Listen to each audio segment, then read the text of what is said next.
इंसान की सोच ही जीवन का आधार है। तीन राहगीर रास्ते पर एक पेड़ के नीचे मिले। तीनों लंबी यात्रा पर निकले थे। कुछ देर सुस्ताने के लिए पेड़ की घनी छाया में बैठ गए। तीनों के पास दो झोले थे, एक झोला आगे की तरफ और दूसरा पीछे की तरफ लटका हुआ था।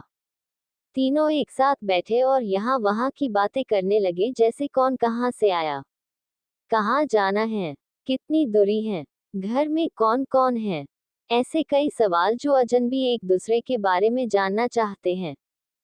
तीनों यात्री कद काठी में समान थे, पर सबके चेहरे के भाव अलग अलग थे। एक बहुत थका निराश लग रहा था, जैसे सफर ने उसे बोझिल बना दिया हो। दूसरा थका हुआ था पर बोझिल नहीं लग रहा था, और तीसरा अत्यंत आनंद में था। एक दूर बैठा महात्मा इन्हें देख मुस्कुरा रहा था। तभी तीनों की नजर महात्मा पर पड़ी और उनके पास जाकर तीनों ने सवाल किया कि वे मुस्कुरा क्यों रहे हैं।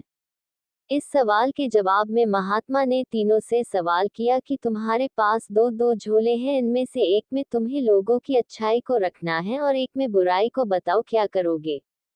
एक ने कहा, मेरे आगे वाले झोले में मैं बुराई रखूंगा ताकि जीवन भर उनसे दूर रहूं, और पीछे अच्छाई रखूंगा। दूसरे ने कहा, मैं आगे अच्छाई रखूंगा ताकि उन जैसा बनूं, और पीछे बुराई ताकि उनसे अच्छा बनूं।